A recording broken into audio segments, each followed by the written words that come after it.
সাধারণ মেয়ে, দ্বিতীয় পর্ব। কথাটা কেন উঠল তা বলি। মনে করো না তার নাম নরেশ। সে বলেছিল কেউ তার চোখে পড়েনি আমার মতো। এত বড় কথাটা বিশ্বাস করব যে সাহস হয় না, না করব যে এমন জোর কই। একদিন সে গেল বিদেশেতে, চিঠিপত্র পাই কখনো বা।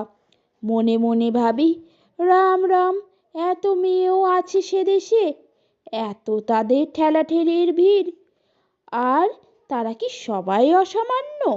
এত বুদ্ধি, এত উজ্জ্বলতা, আর তারা সবাই কি আবিষ্কার করেছে এক নরেশ সেনকে, স্বদেশী যার পরিচয়ের ছাপ ছিল 10-এর মধ্যে।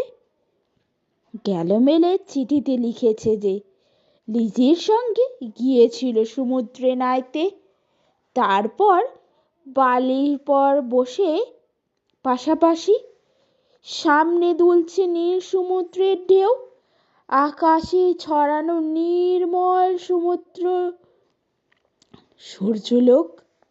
লিজি তাকে খুব আস্তে আস্তে বলল, এই সেদিন তুমি এসেছো, দুদিন পরেই চলে যাবে।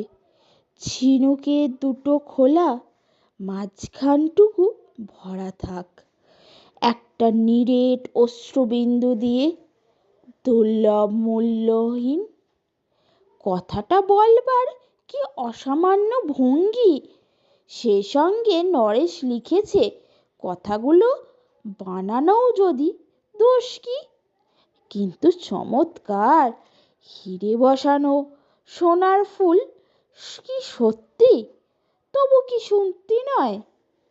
বুঝতেই পারছি একটা তুলনার সংকেত ওর চিঠিতে অদৃশ্য কাঁটার মতো আমার বুকের কাছে বেঁধে যায়। আমি অত্যন্ত সাধারণ মেয়ে, মূল্যবানকে পুরো মূল্য চুকিয়েই দিই, এমন ধন নেই আমার হাতে। ওগো, না হয় তাই হলো, না হয় ঋণেই রইলাম চিরজীবন।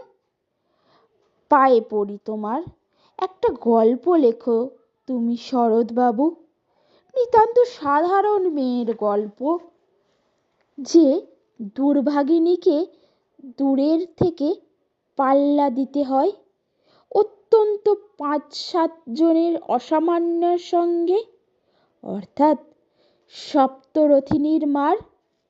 বুঝে নিয়েছি আমার কপাল ভাঙেছে, হার হয়েছে আমার। কিন্তু তুমি যার কথা লিখবে তাকে জিতিয়ে দিও আমার হয়ে। পড়তে পড়তে বুক যেন ওঠে ফুলে। ফুল চন্দন পড়ুক তোমার কলমের মুখে, তাকে নাম দিও মালতী। ওর নামটা আমার। ধরা পড়বার ভয় নেই, এমন অনেক মালতী আছে বাংলাদেশে। তারা সবাই সামান্য মেয়ে। তারা ফরাসি জার্মানি জানে না, ঘাঁটতে জানে শুধু।